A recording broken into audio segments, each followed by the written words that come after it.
respects me, but I don't think there's a wrestler in the world that like respects Orange Cassidy more than me.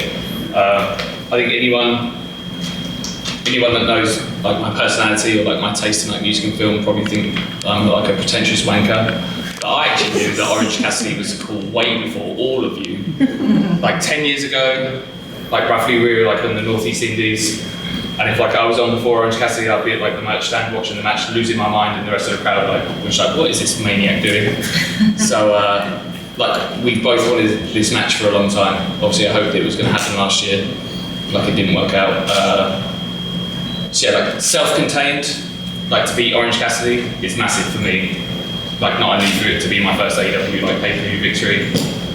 I think if there's anyone disregarding how talented Orange Cassidy is at pro wrestling, they're a fucking idiot. So it's massive for me. And then obviously not to disregard like AEW, but for me, like this is the beginning of my summer, and then we have the G1 Climax in 3 weeks' time, which is, I mean, no offense, it's like the most important tournament in all of pro wrestling. It has the biggest history.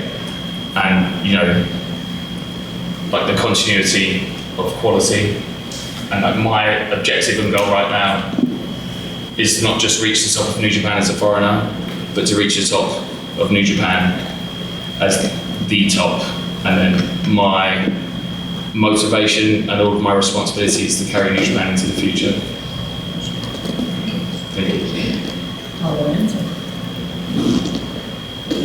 Hi, Phil Strunk from USA Today Sports Media Group.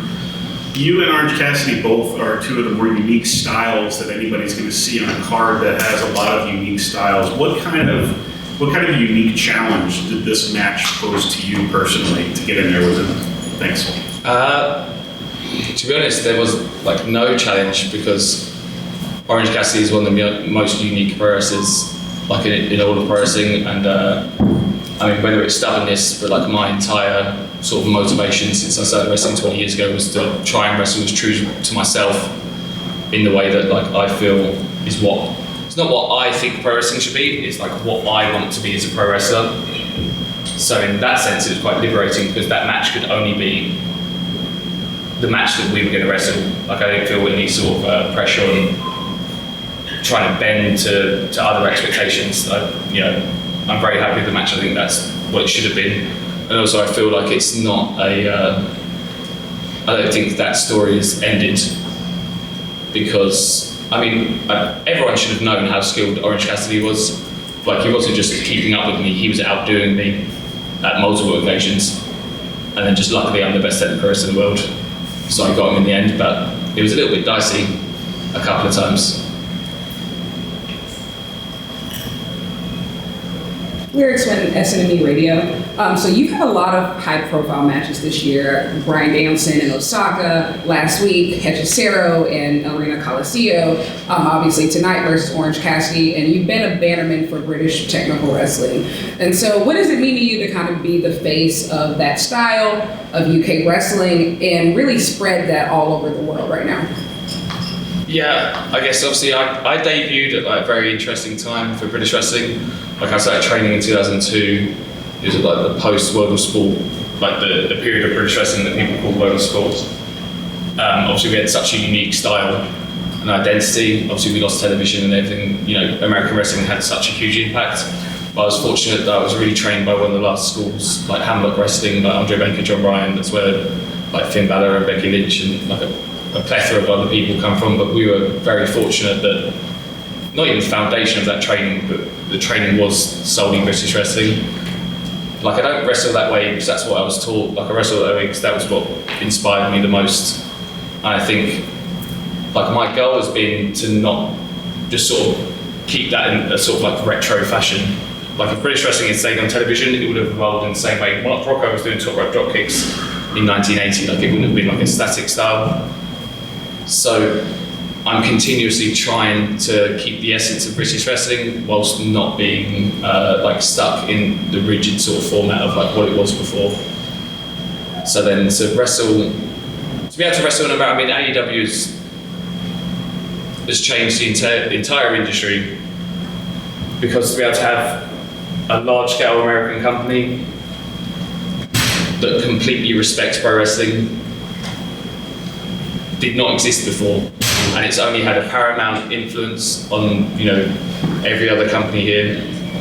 I think we're at the time now where people just respect and admire like quality wrestling, and then also like the main event tonight. Like I said this to other people, the main event, the expectation of Will versus Swerve from naive people would be like, oh, these guys are going to have a crazy match.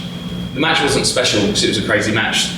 The match was special because people were completely invested in both of their characters and how much depth they have, and it's almost like a bonus that they are so immensely skilled. So I think, like, I'm motivated as a British wrestler because now it's unparalleled. Like the Forbidden Door at first was somewhat forbidden. Now it's slightly naughty. But what's special about this year is that we have Stardom and CMLL involved. I think it's somewhat unparalleled that we have 4 global companies completely intertwined. I'm going to wrestle Hechicero for Rev Pro's anniversary show in August, the day before AEW run Wembley for the 2nd time. Like, this is incredible. I was in CMLL last week. Hechicero wrestled MJF tonight. Like, what is going to change the industry, or at least progress it further, is those 4 companies absolutely completely intertwined, and then I want to be as much of a involved in that as much as possible. One more question. Hi, Kate from Fightful. Somebody else who got a win on tonight's card, Bryan Danielson. You guys are 1-1. I have to ask for sickos like me. Any hints at where the 3rd one might be? I think we were talking about the North Palm. What's the weather like this time of year? We've, of course, our first match was in England. We had a rematch in Germany that's somewhat forgotten, and then we had the match at Wrestle Dream in Japan. I know that Bryan says he's winding it down, but he's a pervert, so I can't imagine. in a wrestling sense, I'm not against his character. We have to, we at least have to have one more match in England. And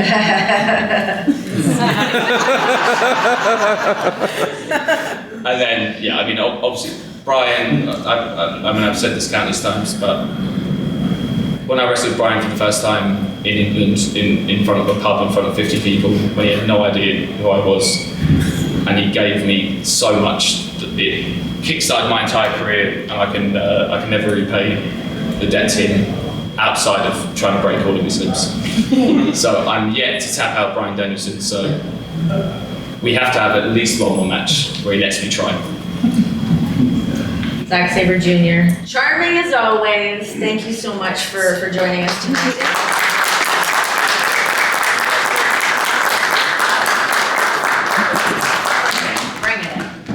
I'm gonna have to dress up next time. No, you look great. You have loafers on. I'm wearing short loafers. You look adorable. And also, I do have socks on. This is a misconception. They're invisible socks. It's magic. That's the millennial. Thank you very much, everyone. Cheers.